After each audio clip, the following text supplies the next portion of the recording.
Welcome everyone to our session on convening conversations, court responses to domestic violence cases during the COVID-19 pandemic. This session is under a project that's supported by the Office on Violence Against Women. My name is Jennifer Arsenian. I'm a senior program manager here at the council, and I will be facilitating the conversation along with a panel of esteemed judges. This session will be recorded and will be available later and posted on our website. I want to start by just giving an outline of who is here today, and I'll let them do a deeper dive on their introductions as we get started. Our panelists today include the Honorable Beryl Anderson, Chief Judge, Magistrate Court, DeKalb County, Georgia; the Honorable H. Lee Chitwood, Judge from Pulaski County Juvenile and Domestic Relations District Court, Pulaski, Virginia; Honorable Carol Kelly, Administrative Judge, Domestic Violence Division, 11th Judicial Circuit, Miami-Dade County, Florida; and the Honorable Marshall Murray, Presiding Judge, Probate Court, Milwaukee County, Wisconsin. I want to thank them for taking the time today, and I'm going to turn it over to Judge Anderson to give an introduction about herself and her court, and then we'll start asking a few questions, and we'll have an opportunity for you all to chat in questions, which we'll respond to after each presentation. Thank you. Judge Anderson? Thank you, Jennifer, and I'd like to thank everyone for the opportunity to speak with you this afternoon. My name is Beryl Anderson, Chief Magistrate Judge of the DeKalb Magistrate Court in DeKalb County, Georgia. My court is a court that handles arrest warrants, search warrants, small claims, a variety, ordinance violations, a variety of civil and criminal matters. For purposes of this program today, we hear emergency protective orders and family violence and stalking cases by designation as Superior Court judges. Great. Thank you, Judge Anderson. So let's start with this first question. What were the biggest changes that you had to make to address domestic violence cases during the pandemic? By far, our biggest change was trying to figure out how to change our ex parte temporary protective order hearing application process from a process that was completely face-to-face to a process that was totally virtual. We had about 72 hours to get that up and running, and I'm pleased to say that we were very successful in making that happen. If you could envision a process where a petitioner or victim had to come into the courthouse, to the clerk's office. That was face-to-face. They were given the opportunity to immediately sit down with a domestic violence advocate to safety plan and also to help complete the petition. Again, a face-to-face process. Then they would have an ex parte hearing in a very small hearing room with a judge. And if the order was entered, then they would have a face-to-face meeting with a member of our sheriff's domestic violence unit to provide information about how best to get service on the respondent. So every part of that process was face-to-face.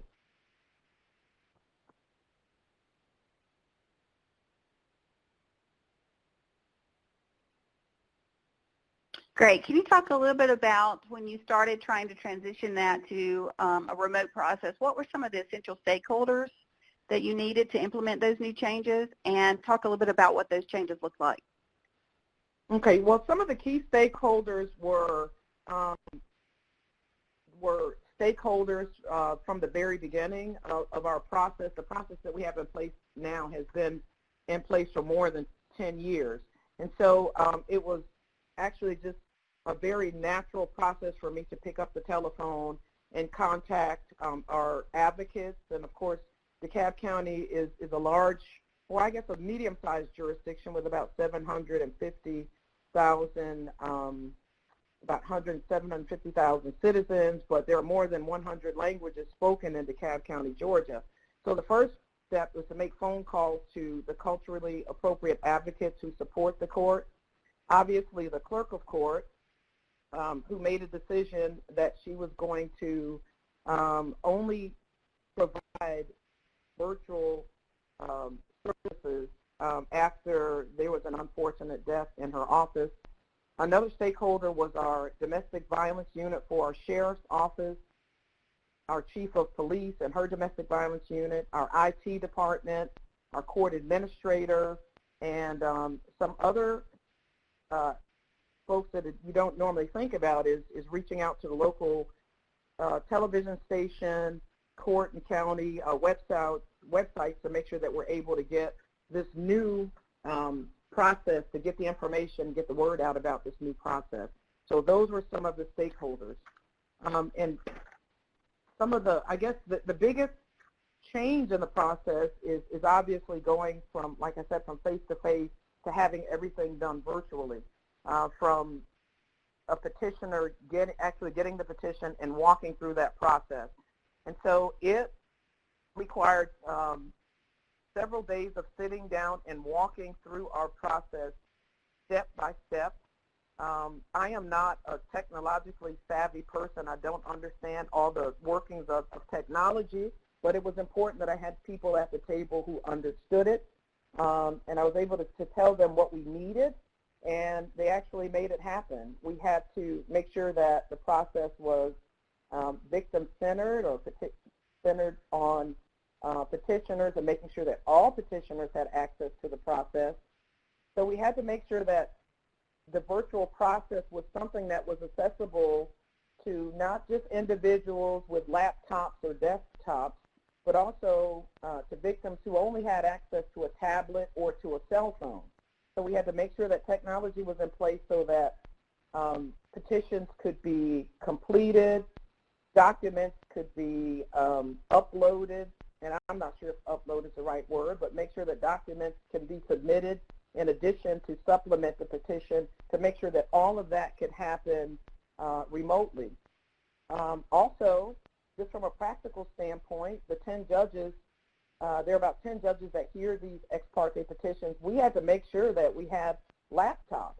Before COVID-19, we did not have laptops so that judges could conduct these proceedings remotely. We had to open Zoom accounts and get access.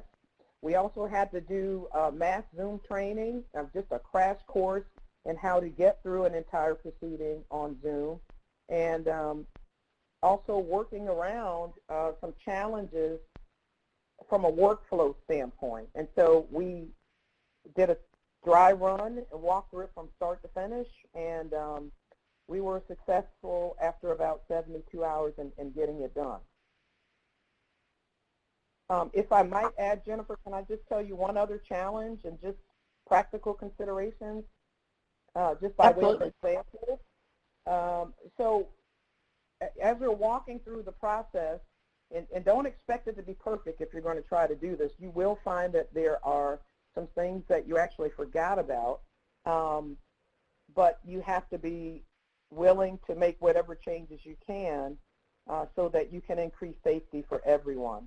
So one simple challenge that we will have, or a challenge that we didn't really think about, was getting the initial petition notarized. You know, there's a requirement that the petitioner's signature be notarized, and that's not something that we could figure out how to work out virtually. So we simply had a process in place so that the judge, at the very beginning of the hearing, before swearing in the petitioner, would actually have the petitioner hold up her or his state-issued driver's license or state identification, so that the judge could verify that the signature and the photo on the ID was actually the petitioner or the person that the judge was conducting a hearing with.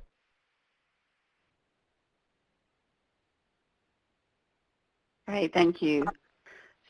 So knowing that everyone is looking at ways that they have to adjust their systems or are in the middle of adjusting their systems, what tips do you have for courts who are trying to move from, like you said, from a total face-to-face system to more of a remote system? What tips and what lessons have you learned, or what things are you thinking about in terms of just shifting further in the future for what you're doing? So I think that some of the biggest tip is that you have got to be flexible with this pandemic.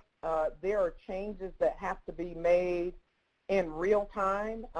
No 2 days have been the same, and just when you think that you've got a handle on your processes, you may have to make some adjustments. So be open to making any change that's going to increase safety and may literally save lives. I would say identify who your key stakeholders are before you start trying to make changes. It is a lot better to have everyone at the table at the beginning of the process so that you can have greater buy-in and just have other considerations, because as judges, we tend to look at the world through a judge's lens. And so it's really important that I like to say that we stay in our lane as judges and handle things from a judge's perspective. You don't want to try to be an advocate in safety plan. It's not what judges do. So make sure that you have advocates at the table. Make sure that you have law enforcement at the table. And all of the stakeholders are important stakeholders. So I would say if you have not started to develop those relationships, it's a difficult thing to try to develop those relationships during a pandemic. If you have those relationships in place, and I hope that you do, then you need to nurture those relationships. Keep those phone numbers handy. When we were faced with this challenge, it was great to have the chief of police and the sheriff and all of the key stakeholders to have their numbers in my cell phone and almost on speed dial to be able to reach out to them. Another thing I would say is don't ask for what you don't need. Resources are thin. I don't care how resource rich your jurisdiction is. Don't ask for things that you don't need.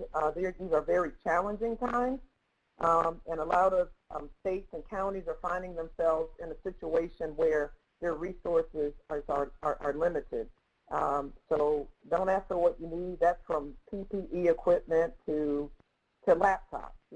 Don't stockpile an extra 20 laptops if you really don't need those, because there may be some other department or some other stakeholder that needs access to that equipment. Thank you. We did have one question. What is the backup plan for if the petitioner does not have a photo ID? Have y'all backup in considerations when that becomes an issue? What we have done is our backup to the virtual process is that they can still walk into the clerk's office and they're immediately put in touch with an advocate. There are other I guess there are other methods or other processes that we can use to try to figure out or to make sure that someone is who they say they are. I mean, I'm not involved in this process, but I would imagine that it could be a work ID, it could be some other form of identification, or maybe even a utility bill. But that's something that we leave for the clerk's office and the advocates to deal with. Right. Yeah, I think it goes to, as you said before, the thinking of flexibility in all the different ways to put in the process and procedures to enhance access. So great. Thank you for that. I wanted to see if the other panelists have any comments or questions before we move on to the next set of questions.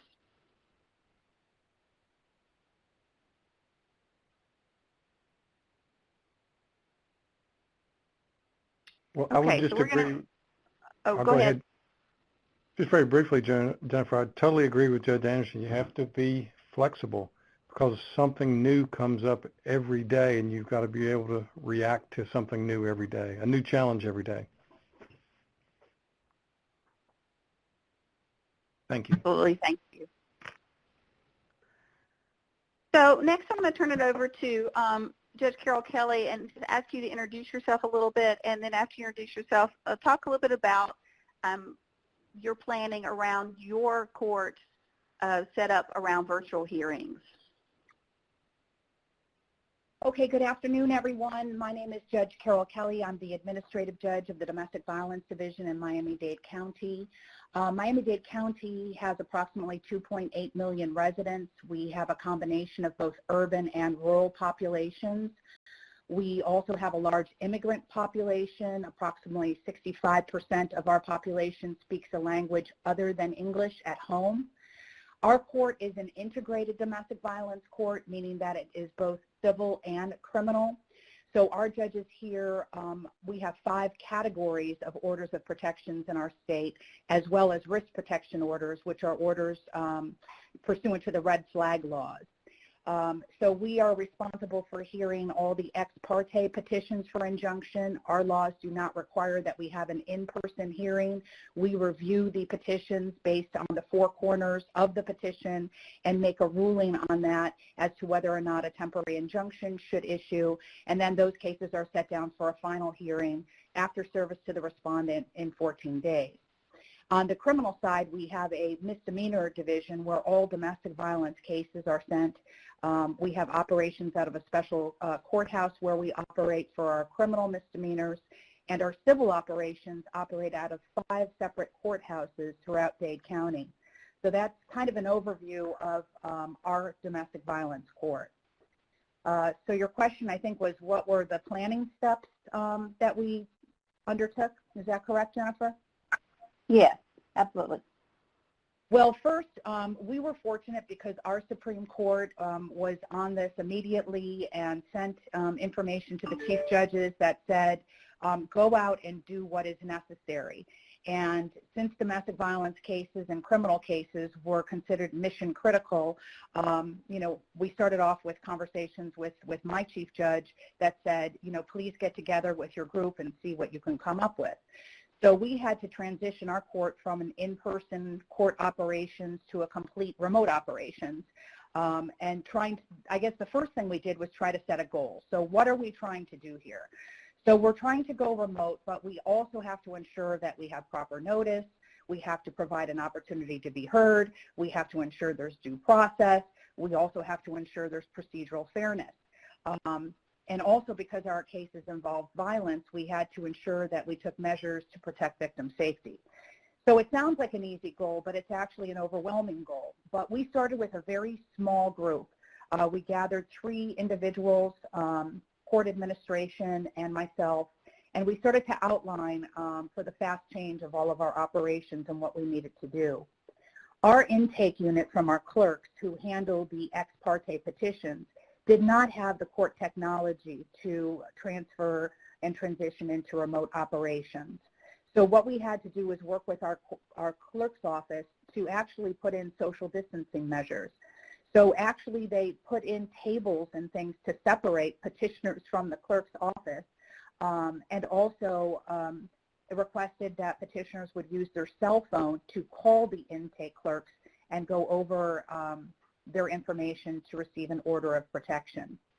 We were fortunate in that the judges already had a remote means to review and sign the petitions for ex parte injunctions. We were using an application called Smart Forms, and that application allows anybody to sign documents remotely. So we were fortunate that we already had that portion of our operation set up remotely. So we just continued on with that way with the clerks using social distancing, and for the judges continuing with the remote signing of the temporary injunctions. But everything else had to change. So we needed to find out what platform we were going to use. And again, this kind of comes back to we were lucky we had strong messaging coming down from our Supreme Court to our local circuits. Our chief judge and the court decided we were going to use the Zoom platform, and that would be used throughout our circuit. So we immediately started to convene people to look into Zoom, and about that time we expanded our small group of 3 and made a tech committee.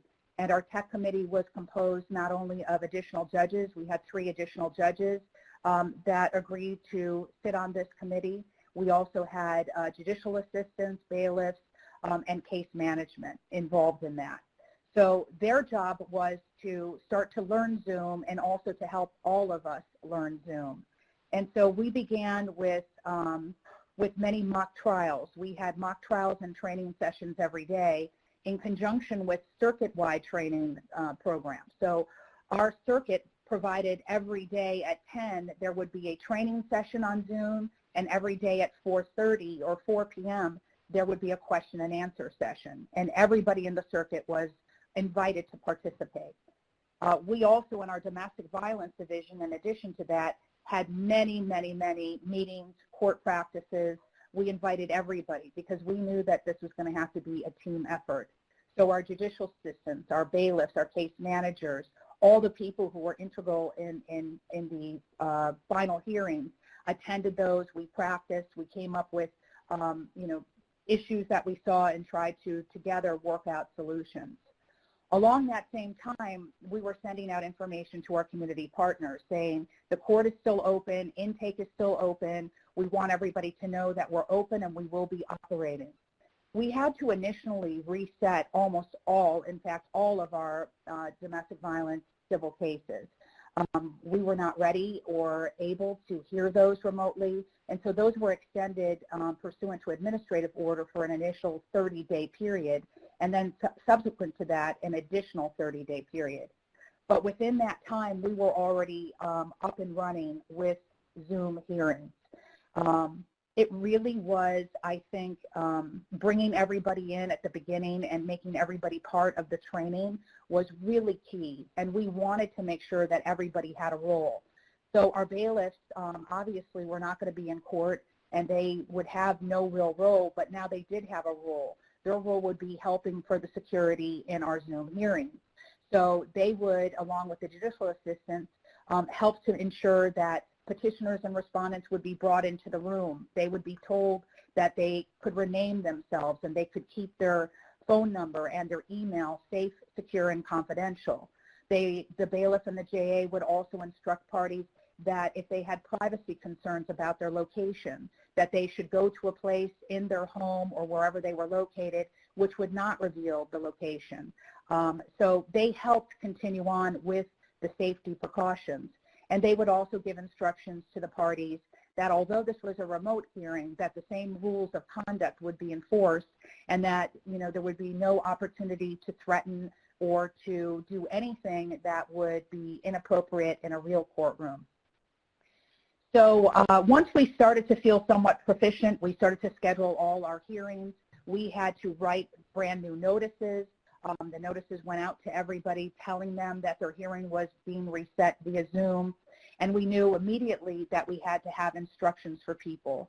So we worked on simple instructions that we posted on our website about how litigants could access Zoom, how they could learn about Zoom. We put tutorials on our website, and we also let everybody know that our bailiffs and that our JAs were fully trained and were able, just if they called, to get a short little tutorial in Zoom and how it worked and to discuss any specific issues they may have with accessing the technology that they had. We also set up a procedure for individuals to be able to send through a dedicated email any evidence which they wish to present during the Zoom hearing.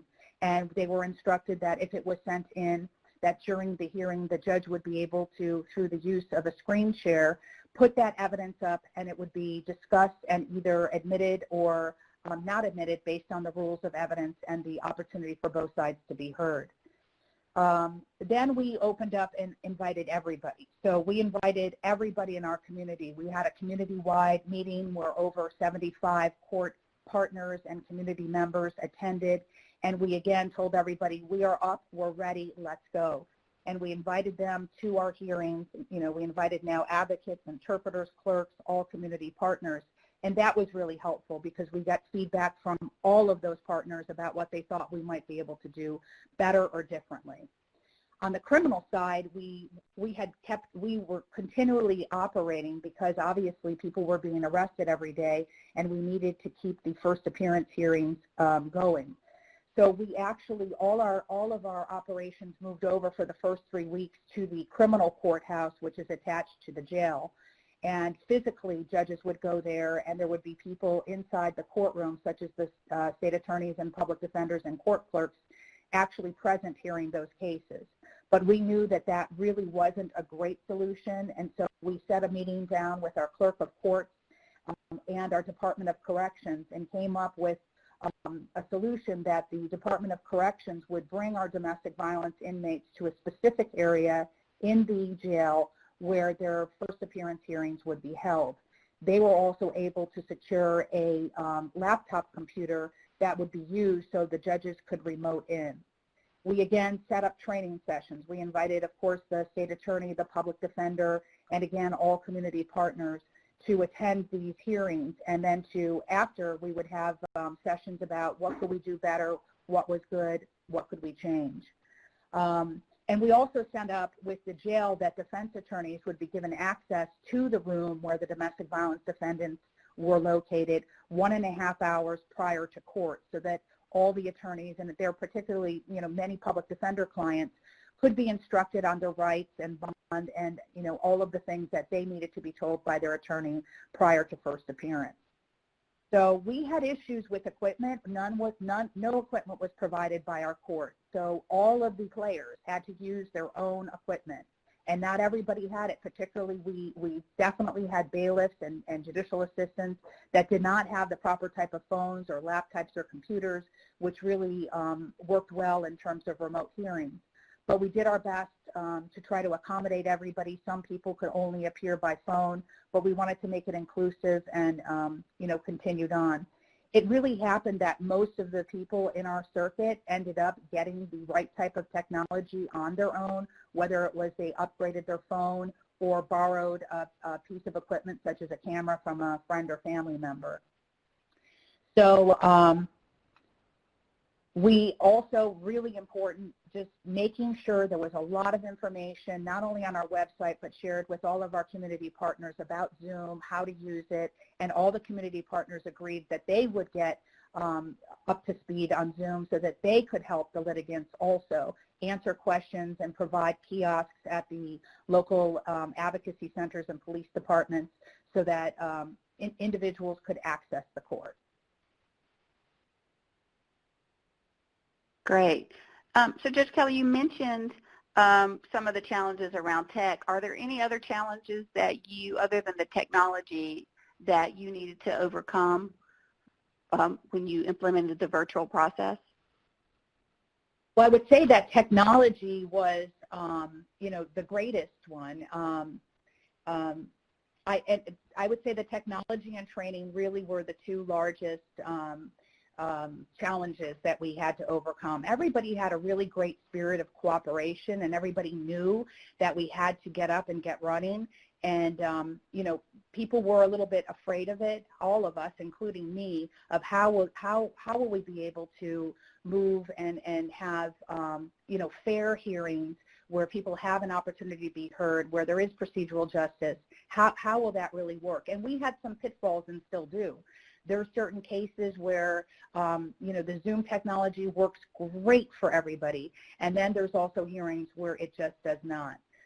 We had issues in one of our first hearings where one of the respondents who was testifying had somebody right next to him telling him what to say, and that was an aha moment for all of us to realize that we had to talk about the rules of sequestration and to tell people, we need to ensure that you are alone, that nobody is there, that nobody's handing you anything, and that if that would happen, it would be subject to contempt of court. So that was something we didn't even think of until it happened. And many things like that happened through the beginning of our hearings, and they're still happening. So we're continuing to communicate and hopefully evolve for the better, because we are under the mandate to continue these in the near future and until we know that things are safe. So these hearings are going to continue on a remote basis, at least until further order of the court. Thank you. So the last question, I just want to see if you want to touch on, you did speak to the role of the bailiff, but I wanted to see if you wanted to talk any more about how the various roles involved in these hearings have been impacted by it being virtual rather than face-to-face. Yeah, so I mean, I can definitely talk about the impact on the role from a judge's perspective. And like Judge Anderson said earlier, you know, we often only look at our roles from what we're in. But I can speak to that. And we always have the same role to provide, you know, a fair trial to everybody. But now I think in light of this, we have an additional obligation to ensure and to take steps necessary to make sure that everybody receives a fair trial and due process and an opportunity to be heard. I think our responsibilities rather than our roles have really changed. For example, we have to ensure that there's safety for the litigants. That used to be the role primarily of court security and the bailiffs. But even though litigants aren't going to be in the same room, it's issues such as setting up waiting rooms and bringing litigants in, as we spoke about earlier, is ultimately the judge's responsibility, because we are the ones that have to ensure that we're providing this you know, a safe and fair hearing.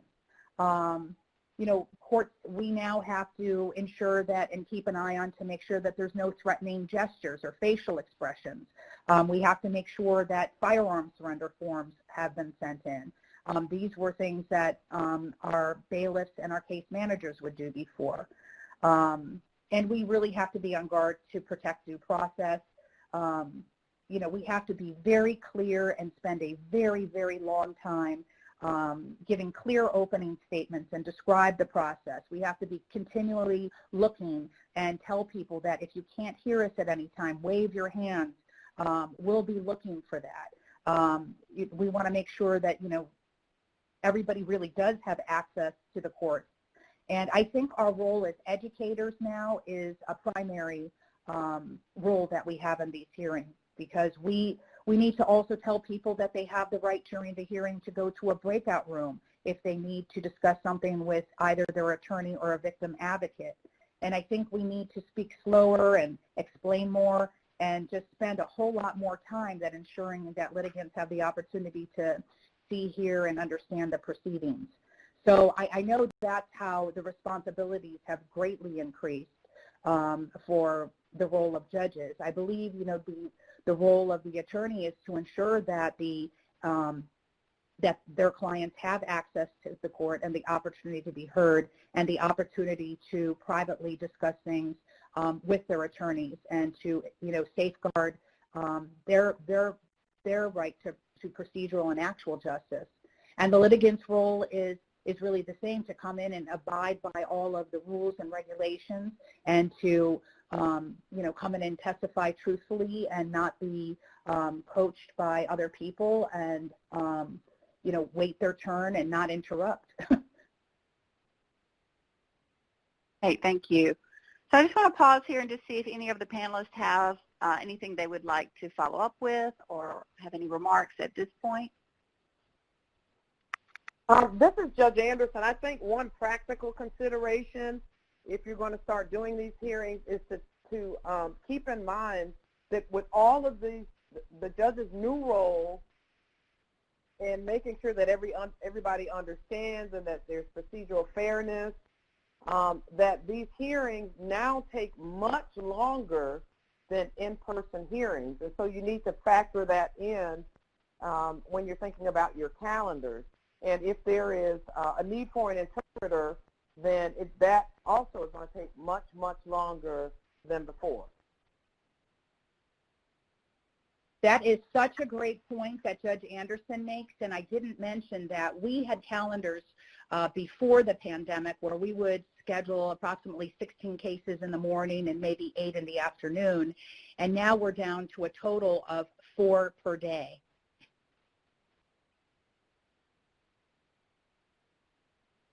Great. Yeah, that's a great point, great consideration, because people may initially think it's going to be the opposite of that when they think about moving to remote or virtual processes.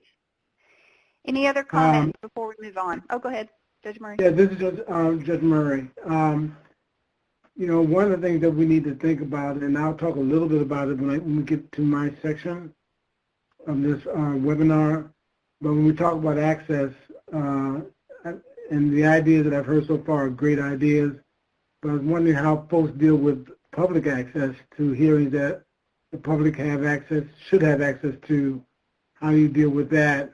And I'll talk a little bit about what we do in Wisconsin, or at least in Milwaukee, as to how we handle that, but I was wondering how my colleagues may be dealing with that issue as well.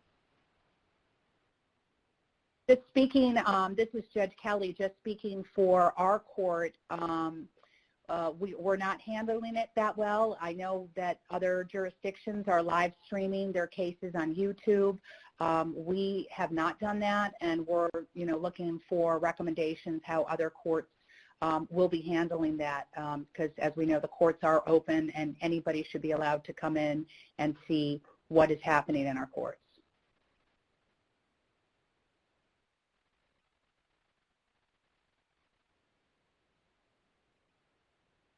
Okay, so we're going to continue the conversation in thinking about what the courts have faced and how they are adapting. And of course, we know that none of this is set in stone because there's still lots of change that's happening throughout the country in different jurisdictions, but just to continue with the conversation of where we are now and the different ideas and different things that people have tried and are putting in place. So I'm going to turn it over to Judge H. Lee Chitwood, who, if you could go ahead and introduce yourself a little bit, and then go ahead and launch into the first question there regarding what types of remote technologies and methods that you're using in your domestic violence cases. Thank you. Okay. Thank you. This is Lee Chitwood from Pulaski, Virginia. Thank you for allowing me to participate in this seminar. My jurisdiction is a little bit smaller than DeKalb County or Miami. My town has about 8,000 people. The county has about 35,000, somewhat smaller than 2.8 million in Miami. I hear a little bit of everything: custody, visitation, child support, spousal support, delinquency, foster care, crimes between family or household members, preliminary protective orders, and full protective orders. To go ahead and start on question number one, frankly, I have used a little bit of everything, whatever works. For arraignments for folks who are not incarcerated, I'm doing those either in person or if they call ahead of time, we are doing those by telephone. The clerk will set that up ahead of time. For those folks who are held, I'm doing their arraignments and their bond hearings by Polycom, which is just a video system that all the courts and all the jail facilities in Virginia have set up. For the bond hearing, the defendant will be at the regional jail. His attorney and the Commonwealth's attorney will be in my courtroom. So we do it by Polycom. For full protective orders, I'm using a couple different means. I have done some where both sides are present by WebEx, which is similar to Zoom, but our Supreme Court suggested we use WebEx. So I've done some where everybody's present by WebEx. I have done others where the respondent is present by video from the jail, and the petitioner and her attorney are in my courtroom. One of the things that we have been unable to do is our normal domestic violence compliance docket. We've had to continue those out. I did not think that was a good idea for victim safety, so what I have done is I've set aside an entire morning in June, and we're going to go through our entire compliance docket, and we're going to use whatever combination of technology we need to get through that. It'll be telephone, it'll be WebEx, perhaps a few in person if they want to, but I want to catch up that domestic violence docket and not get too far behind. Great, thank you. So we know that it takes a lot of planning and coordination to get all of these things in place. So can you talk a little bit about how you've coordinated with stakeholders and service providers? Yes. The first thing that I did was to call our batterers intervention provider. As I said, we're a small jurisdiction. We only have one accredited provider. So I simply called him to ask him how things were going, to find out sort of the status of the DVAP classes, the Domestic Violence Alternatives Program. That led to a WebEx conversation with the DVAP provider, the Commonwealth's attorney, my clerk, the therapist who was doing those specific classes, and probation. And as a result of that WebEx conversation, we were able to approve doing the batter's intervention classes by telemedicine at this point because they could not be done in person. We have a long-standing domestic violence committee made up of all the stakeholders in the community. So I have set up a WebEx conference with all of them for May 29. We had to cancel our April meeting, so our next meeting will be by WebEx, and everyone seems very content with that. The other thing I've done is I set up a virtual bar meeting for May 20. That will have our 5 juvenile and domestic relations district court judges from my entire circuit, and so far I've had 50 lawyers respond to that to say that they want to have that bar meeting. And lawyers are kind of at sea at this point. They're getting communications from all different courts and from our Supreme Court and don't know what to expect, and they're struggling. So I think having a bar meeting should be very helpful. Okay, thank you. So as courts are trying out new things and shifting to new things, how are you receiving feedback in regards to these different changes that you're making, or how are you planning to receive feedback? Thank you. And Jennifer, I thought that was the hardest question that was in my section. I think all the judges will say it's really hard to get legitimate feedback because folks are reluctant to criticize judges. But I'm going to rely on this upcoming bar meeting that I have and the feedback that I get from this domestic violence committee meeting by WebEx. We send out surveys to everybody that completes our DVAP classes. So at this point, I'm not getting any of those like I normally would because they would be in person. We give them the survey. They would be required to complete it before they left the courthouse. So I'm struggling. An honest answer to that would be that I'm struggling to get good feedback at this point. We're trying to do the right things. We're trying to make sure everybody is kept safe and that everybody's kept in the loop, but I don't know if I'm doing a good job or a bad job at this point.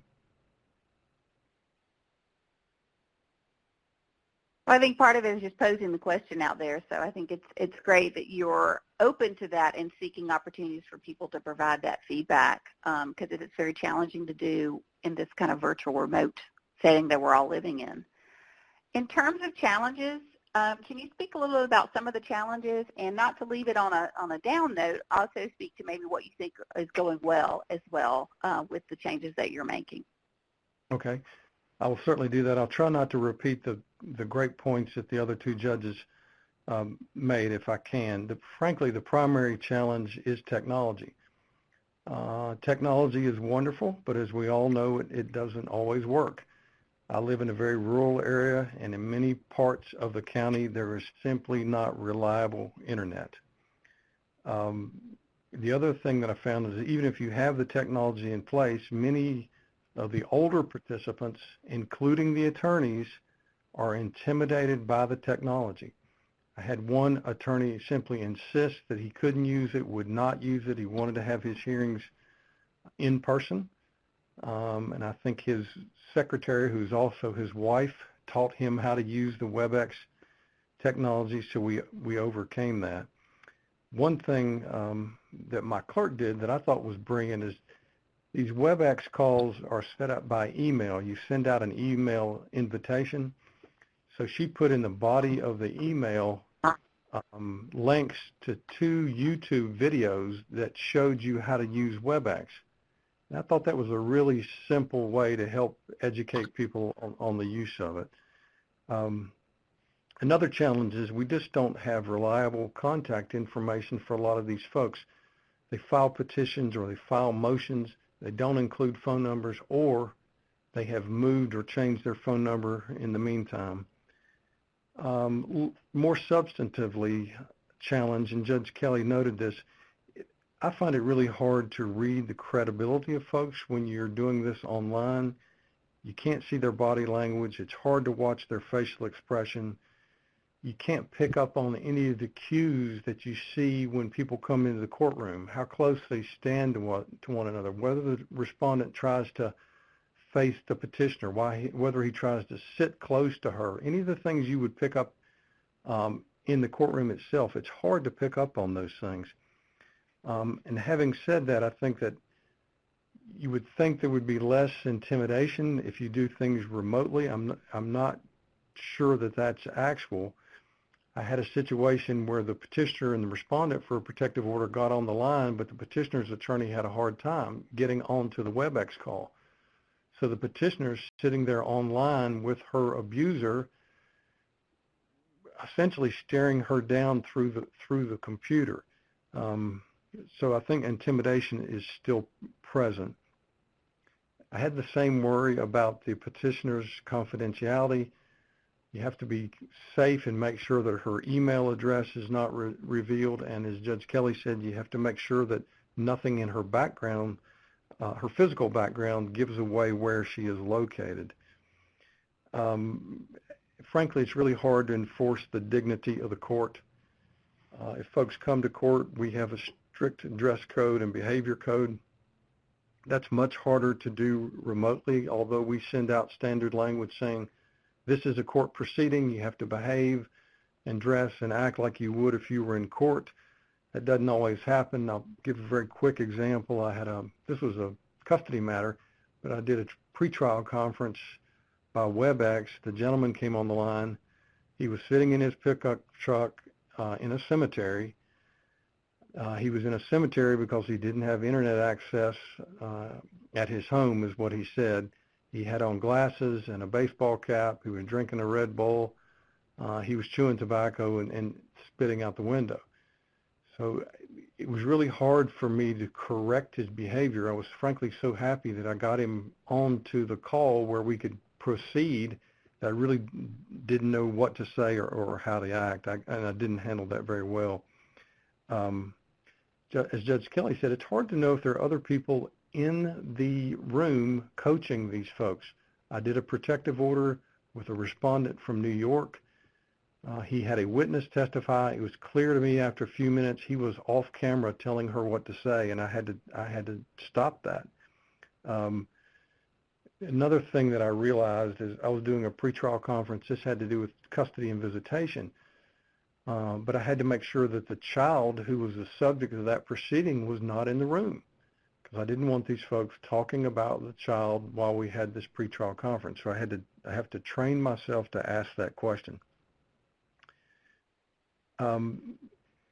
The communication between the attorney and the client is not there at all if they are in different locations. There's no effective way for them to communicate. I have found it more effective if the attorney and client can be in the same place, but if they are social distancing, that is not always available to them. The other thing I found out is that I sometimes when I need to talk to my clerk, I will mute my line. I'll tell folks, hey, I'm muting my line. They continue to talk, and I was hearing communications between attorney and client. So I had to remind myself to tell them that I'm going to mute you as well as muting me so that I don't hear your conversations. Other thing, it's really hard to avoid ex parte communication. You start the call, one side comes on, the other side is not on yet, and people try to fill that silence by talking to you.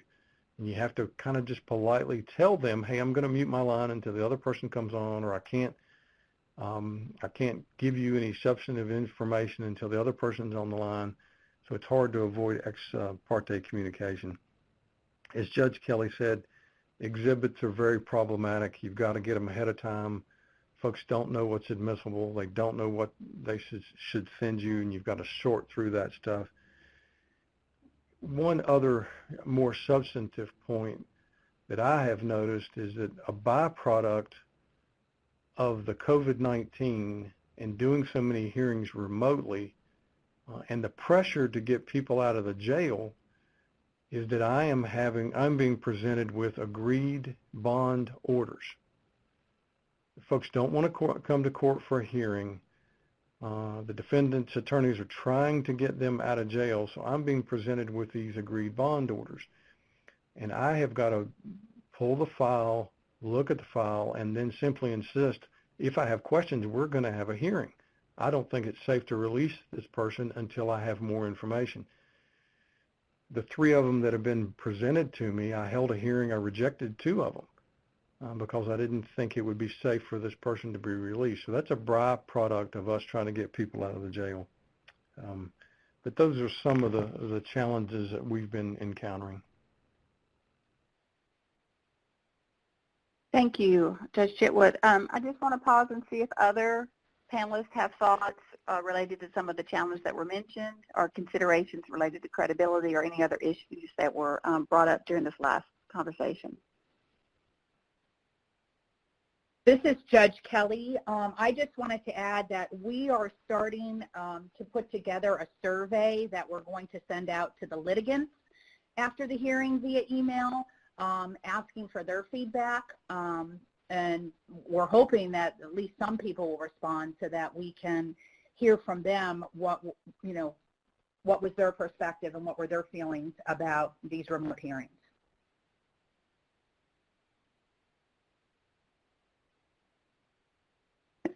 Thank you. Any other comments from the other panelists?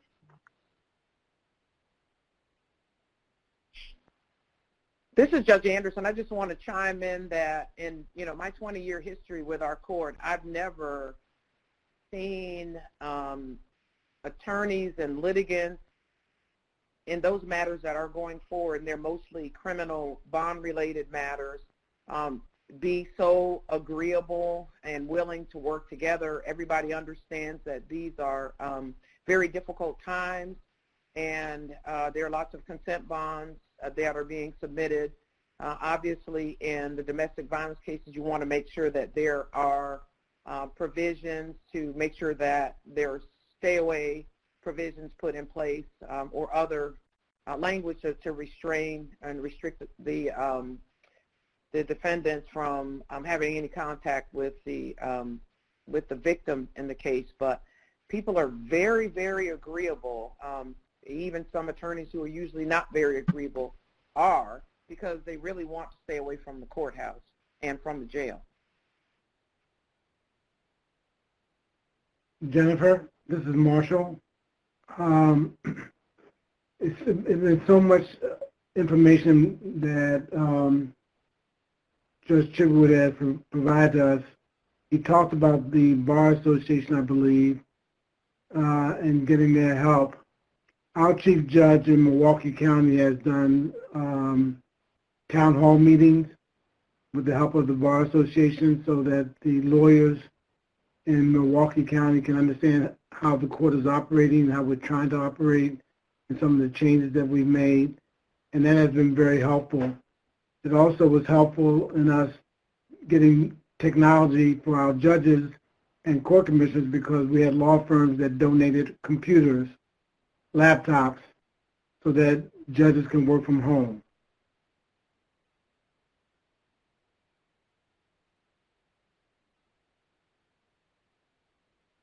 Great, thank you. All good points around the support needed and all of the very difficult safety considerations. So thank you for that.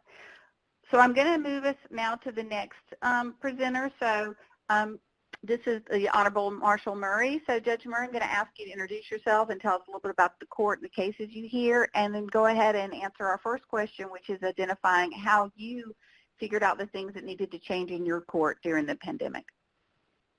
Thank you, Jennifer. First, I want to thank my colleagues for allowing me to join them on this webinar. I've learned so much from you already, and I feel overwhelmed by all the information that you put forth today. So I'm not sure that I can add anything to it, but I will try.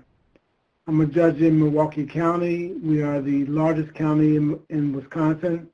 There's 72 counties in Wisconsin. I will tell you that we are operating right now under the pandemic at about a rate of 17%. The projection is that our caseload in Milwaukee County, once we are back to some semblance of normalcy, that it will take us to 2024 to clear out the backlog of cases. We're very concerned about that. We're trying to figure out the best way to get things done, and I'll talk to you a little bit about what I've done in the court that I'm the presiding judge of. I'm the presiding judge in the probate court, I have a civil/probate calendar. I hear probate cases, guardianship cases. I hear individual at-risk cases, injunction hearings, and I also do mental health hearings as well. I spent my morning doing mental health hearings today, and I can tell you a little bit about that. So how did we identify ways that our court needed to adapt to handle cases during the pandemic? Once the situation came about, people panicked initially, like how we're going to do our work. We have different divisions. We have the criminal division, we have the probate division, we have the civil division, we have the children's court division, we have family court division, and each of the divisions had to come up with protocols and processes to deal with cases. Luckily, our children's court division got out early, and they were instrumental in helping me to set up and come up with ways to have hearings on the probate side. But what I did was I called the stakeholders together in a meeting, a conference call, because we weren't meeting in the same room, so we met via conference call. And what I did was I asked them, I said, what are our needs? What tools do we already have? And how can we apply those tools to our needs? It helped to get them to focus on what it is that we need to do to solve the problem. Within those groups, I set up subcommittees for people to do the work and come back to the next meeting and report out their recommendations and solutions. So through the larger group, we were able to come up with protocols and processes to handle cases telephonically so that everyone could be heard and that due process was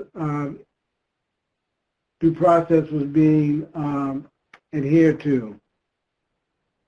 What I found is that through collaboration and coordination, that we were able to come up with systems that worked very well for people.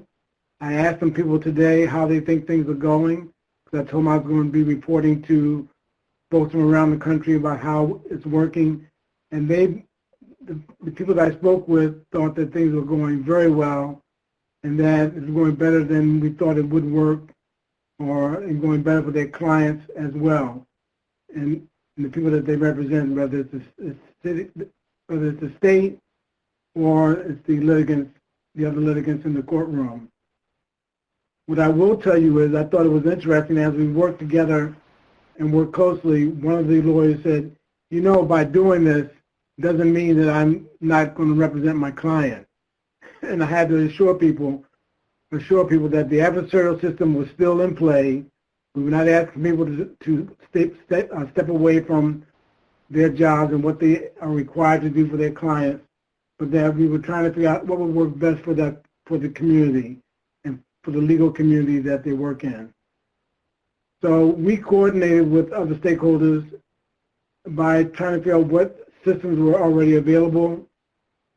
Telephonically, we were able to get things done rather quickly because Children's Court had already set up those telephonic systems, and through AT&T, we were able to get a number of lines so that we could have telephone conferences and hearings, and to adapt the process to that. Our court building is 7 floors tall. We have 7 floors. I'm on the 2nd floor, so I can walk up the steps to get to my courtroom. The elevators that we have in the building do not allow for people to be 6 feet apart. So you can't put a group of people in an elevator to say go to the 7th floor or the 6th floor, whatever floor it is, for hearings. So the court, even though the court building is open, the courtrooms are closed.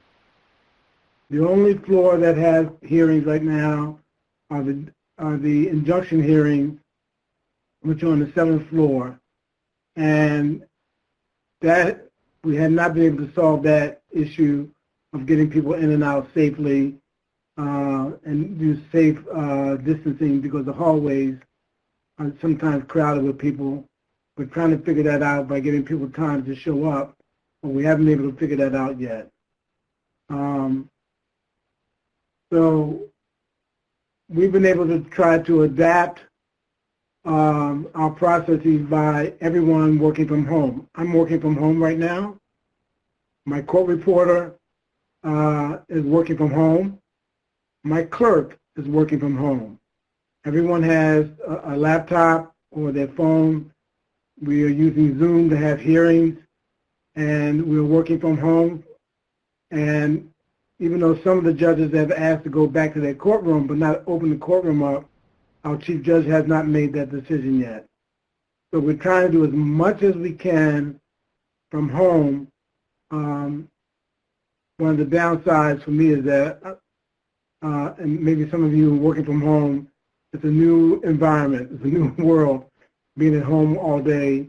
I feel like I never leave work because every time I walk past my dining room table, I see the tables, I see the computers, the screens that I've set up to do the work. So the process is still in place, but we're doing them somewhere else other than in the courtroom. In what ways did we address the unique access needs and barriers caused by the pandemic for litigants? Access is a good question. What does access mean? I've asked that of my chief judge because the public should have access, and I said, how do we define access? And I gave her the example. I said, you know, if you come into my courtroom, I can tell you no recording devices. But if I grant access through Zoom, very likely the person could be recording what I'm doing on Zoom. I can't control that. And even if I record it and then delete it after the hearing from YouTube, I don't know what the litigant may have recorded and may use in some hopefully unkind way, unhelpful way to the courts. So we've tried to think about access, making sure that litigants have what has been talked about, the proper technology to be a part of a Zoom hearing. If they can't appear by Zoom, my clerk will advise them to call in to the Zoom, rather appear by phone. I can only hope without seeing people that I have the right person, but I wouldn't know them anyway, even if they walked into my courtroom. So I have to trust that John is John and Mary is Mary on hearings that I'm having in my courtroom. Some of the barriers have been trying to get people to call in, for the technology to work properly every time, all the time, so that the hearings aren't as long. I agree with Beryl that these cases can be longer because of the use of technology. But it has, the benefit is that it has slowed things down to where everyone has to listen. I did have a hearing where I had to tell people, I'm going to mute all of you and I'll bring you back in, but you have to follow the rules of the court or I will have to ask you to leave the courtroom. So I end up becoming the judge and the bailiff and the clerk trying to organize these hearings.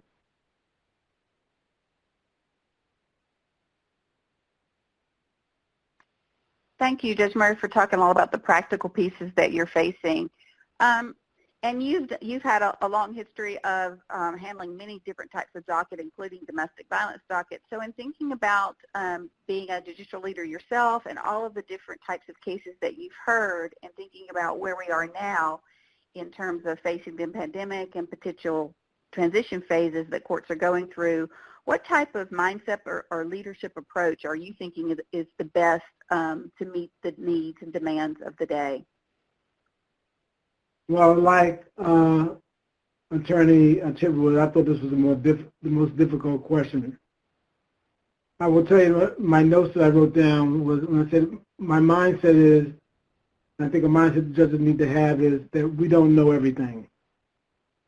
It's okay to accept the fact that we may not understand the technology and how it can be used the best way and the most efficient way, but we're all learning. It's a new world. It's a world that I think that we're going to have to adapt to. It's a world that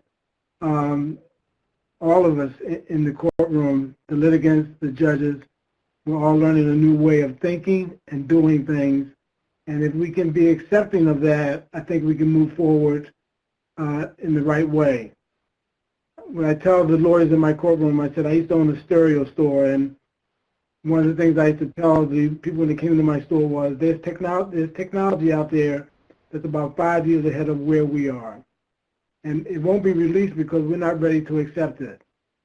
I think what has happened to us because of the pandemic is we have been pushed 5 years into the future and forced to learn how to use technology that is there, but trying to figure out how to use it in the best way possible and to make sure that everyone is heard and that due process is followed.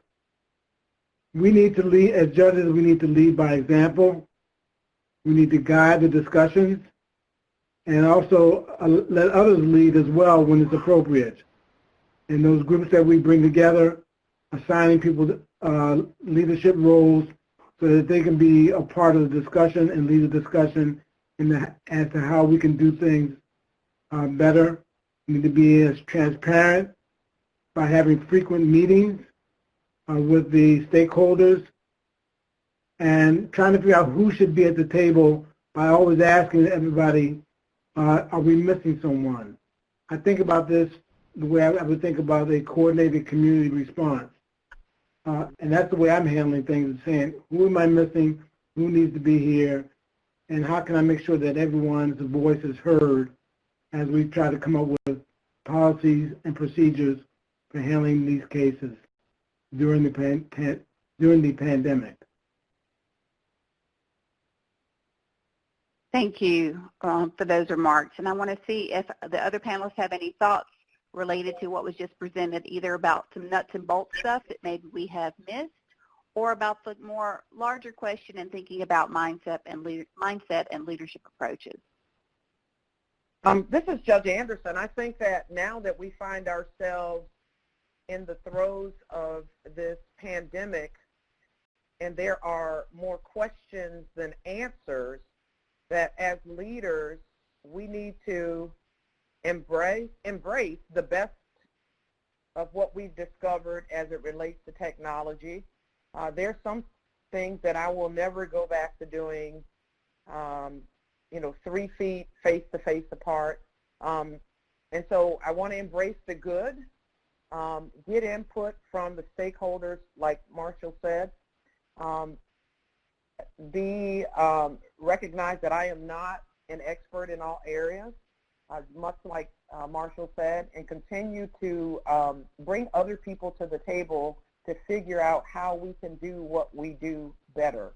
I like to say that in DeKalb Magistrate Court, we're making an awful lot of lemonade with the lemons that we've been given over the last few months, but I'm hoping that when we get to the other side of this pandemic, that we will be a better court as a result of this pandemic, and that we will have increased access to courts and just embrace the use of technology in ways that I, as a chief judge, have been reluctant to do so in the past.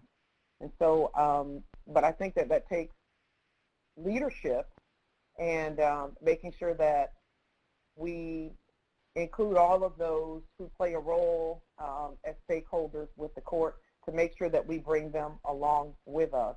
I love the idea of the surveys and getting input from the bar and other people who use the court to find out what's working and what's not working.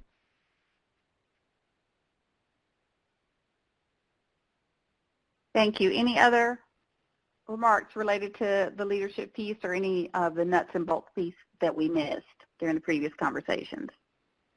I'm going to suggest, this is Marshall speaking, I'm going to suggest that we don't forget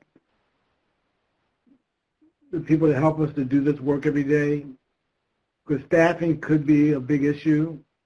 I know for Milwaukee County, we are furloughing some of our clerks, which means that we don't have many clerks available to do the work.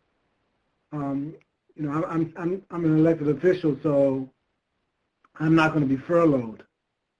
But my clerk could get furloughed because because of the economy, because of the county's economy. So we need to be mindful of those who work with us and how this may be impacting them.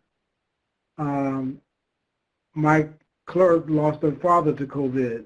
So I have to be mindful when I say, let's go back to the courthouse, how that's going to impact her and how she's feeling and what she's thinking about and whether or not we need to stay at home a little bit longer to give her an opportunity to heal. So we don't know how this pandemic is has impacted others who may be working with us, who may need to, who may be interfacing with us via Zoom or any other telephonic means. So I just want to be mindful of those folks as well. The other thing that I want to, as judges, I put this out as a challenge because I know it's going to happen to me very soon. Evidentiary hearings, how to get documents in, how to have exhibits in, not only trying to figure out the people that come before us and be able to test their credibility, as Judge Chitwood said, but I'm really worried about and concerned about how am I going to get the information in so I can make a decision and try to avoid an appeal. How do I do that? I think that leads really nicely into kind of the next and final thoughts that I'll ask you all to consider, which is, in reflecting on where you are now, we've seen how far you've come and really have put in things in place to keep the courts up and running and to manage things. So now thinking about transitioning to future phases, and that may be multiple phases. So what are you thinking in terms of planning from where you are now to where you want to be in terms of the vision? Like you've talked about some of these things that you've learned some things that may stay in place long term. But do you have particular things you're working on now, either work groups or other things in place, or that you're thinking about to start planning for the different transition phases? And that's just open to anybody. Hi, this is Judge Kelly, and I'm sorry, did somebody? Go ahead, Carol. So I don't want to be a downer, but I am really worried about when the courts reopen. Judge Murray really, hit the nail on the head. All sorts of people that work in the court system that need to access the court system come from different backgrounds and had different experiences during this pandemic. And we are using the power of a subpoena to make people come to court, and we have the obligation then to ensure their safety. And, I'm thinking about temperature checking people, face masks, hand sanitizer, and cleaning crews, how we stagger cases. Judge Murray talked about the elevators. My courtroom's 30 stories high, and the elevators are not large. How are people even going to get to the courtrooms? How do we keep people social distancing in the public bathrooms?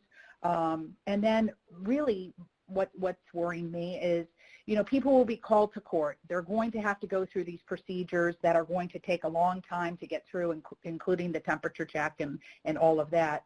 But I think of people outside waiting, and Miami is a hot place, and we're coming to the summer, and it's rainy and it's hot, and there'll be people standing outside, and that's bad enough for anybody. But what about elderly or sick people or people with disabilities or parents with babies and young children, all that need to access the court? How are we going to protect them and serve them? And I know there's so many work groups around the country. I know we have some people from Michigan here, and I know their Chief Justice, Justice McCormick, has been doing wonderful work, and along with many other Chief Justices, about how are we going to get back to normal, and what are we going to use? Are we going to start to bring juries into school auditoriums to do jury selection? I mean, we're up and running, but our challenges ahead are certainly not far behind. I mean, they're not behind us. We're right at the beginning of all of this. So I think we have a lot of things to think about, and I'm glad that there's so many people smarter than me that are coming up with great suggestions. I agree with Judge Kelly that the challenge ahead is kind of hard to envision what the transition would look like. I don't think we have a clue as to what it's going to look like tomorrow, 2 months from now, a year from now. Like I said, in Milwaukee County, we think that it's going to take us through 2024 to really clear out the backload of cases. What I do know is that we're going to be better for it. We're going to be smarter for it. And there are things that we're doing now that will not allow us to go back to some of the old ways or the normal way that we used to handle business in the courthouse. We're forced to change. We're forced to see things differently. I'll just give you an idea. I've been trying to work on. We do weddings at the courthouse. People come downtown. It's a very happy moment. They bring everybody with them. They come in before the court commissioner to have hearings. We're not doing them right now because no one's come into the courthouse. And I'm trying to figure out and work with the people within the state and the county how to do virtual weddings. At a virtual wedding, you can have people from around the world come to your wedding. You can have as many people as you like and still have a great day. Pick your own venue. I just show up virtually, and I perform the ceremony, and you can do it wherever you want. So I'm hoping that we can figure out how to do this, and that we won't have to go back to people coming to the courthouse for weddings, and frankly, waiting in the hallways where it's very crowded and people are angry and other things going on. But it's just an idea where I think in-person will change. This is Judge Chitwood. I'm worried about everything. I'm scared about everything. But you know, the people coming to the courthouse doors now, we're going to kind of partially reopen on May 18, and the bailiffs are going to ask them a series of questions. You know, where have they been, and do they have symptoms? Or what happened if one of those people says yes? We don't know what we're going to do. If you have a criminal case set with 3 witnesses and the defendant says, I have a fever, what do you do then? You know, we're going to have to continue it. Somebody's going to have to go out and serve that person who said, I'm sick. That puts your bailiff or your police officer at risk. Or perhaps it's a ruse and that person just doesn't want to have a trial that day. I'm really worried when traffic court starts back up in full. They hear 400, 500, 600 cases a day. One of the things that I do is driver's licenses. In Virginia, the young people come into the courtroom with a parent, and I have a ceremony, and I give out their driver's licenses. Well, we can't do that anymore. So I'm doing them now remotely by WebEx. I did one yesterday. I'm going to do one today at 3 o'clock. So it's a crazy, confused world. Some of this stuff I'm going to keep. I might keep bond hearings by video, but I don't think we really know what's going to happen.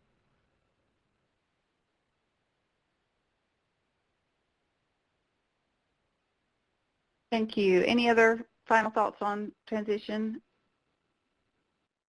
I think that certainly a lot of what you've talked about in terms of one of the themes that has come through all of your presentations is the need for collaborations. And I think thinking of maybe we're having new partners at the table like our public health community and other communities coming as we start thinking about the transition. So what do these collaborations look like? But having that firm foundation of a collaborative model hopefully will help us through that. So I want to end on a positive note and a note that I think is really you all have brought up. You've talked about some of the difficulties that people in the court, obviously people that are going to be accessing the court now and in the future. So let's think just a moment about promoting self-care for the court staff, for the people that are thinking about coming into the court, for you all who are there every day dealing with the cases. So have you thought, or are you putting in place anything in terms of thinking about self-care in this kind of broad concept? This is Judge Anderson. It was actually born out of necessity. Just something as very simple as that I have a magistrate court family Zoom call with all of my staff, employees, all of the judges, anyone. It's not mandatory if you want to call in, but it's an opportunity for us to come together as a family and have a moment of silence, because our courthouse has been hit very hard. We've had some deaths in our courthouse, and that has really shaken some of the staff and judges, shaken us to our core. But coming together on that weekly Zoom call is something that I look forward to every week, and it is very helpful. It's an opportunity to have a moment of silence. We talk, we laugh, we talk about recipes. There really is no agenda, but it's something about seeing their faces on a weekly basis and knowing that everyone is okay. And I was finding myself spending a lot of time making individual calls, but when you've got 45 employees, it's a lot, and it was time consuming. So this Zoom call and coming together has just been really amazing from a self-care standpoint, and making us feel like family. And in this time of lots of pain and confusion and uncertainty, that's one thing that I can be certain of, is that I'm going to see my folks every Monday evening at 6 p.m., and it's nice to just see their smiles and hear them laugh, and to talk about something, whatever's on their mind, or again, something as simple as sharing a recipe. But that self-care piece is not something that we can take lightly, because every day sometimes it gets really, really hard, particularly when you've lost people that you know in your courthouse.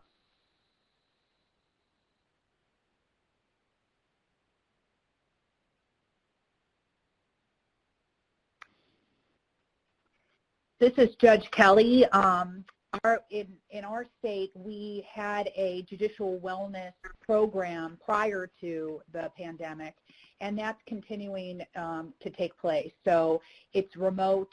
We have a judge from Orlando that organizes it, and she brings in different people to speak to judges about stress, about trauma, about taking care of their own selves, and giving tips and ways to do that.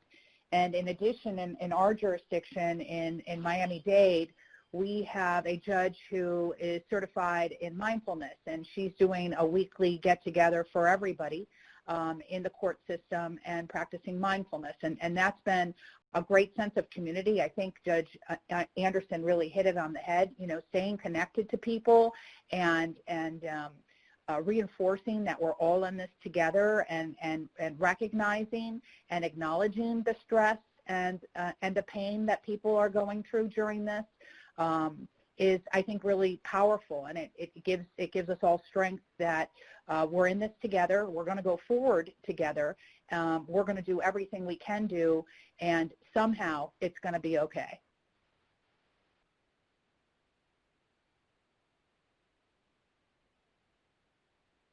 This is Judge Chitwood again. Oh, go ahead. Okay, I'll be very brief. The General Assembly in Virginia, of course, like everywhere else, is short on money. And the clerks were supposed to get a raise this summer. That has been frozen. All new hiring has been frozen, so we're desperately short of clerks and deputy clerks. So one thing we have to do, obviously, is just have a lot of conversations with our clerk staff and just listen and be sympathetic, because my clerks are scared. They're scared for themselves and their families. So we really just have to listen to those folks and give them a sympathetic ear. This is Judge Murray. When we think about self-care, I just want to suggest to those of you on this webinar, and to my colleagues, that really enjoyed presenting with today is that take a moment for yourself. Take care of yourselves. Do what you need to do to make sure that you are healthy and that you are mindful, because you can't help anybody unless you help yourself first. Be selfish. It's okay. And I'm going to be selfish on the 20th, where my beer club gets together. We have a virtual meeting via Zoom, and we will each taste some beer from the town that I live in. So that's what I'm going to do. I hope that you have something to do as well. No corona, right? Right, Judge Murray? Whatever it takes. No corona. Very good. Yeah, that was. Thank you all for taking the time to participate in this conversation today. Thank you for helping us think about the ways that we all need to meet our new realities, whatever those turn out to be. We appreciate the tips, the guidance, and the frankness of the challenges ahead. But I think through leadership and partnership and collaboration that we will all come out with some promising practices to continue, some lessons learned, and hopefully some stronger relationships with each other and our communities. So thank you again for participating. I really appreciate it, and thank you to everyone who joined us for the webinar today.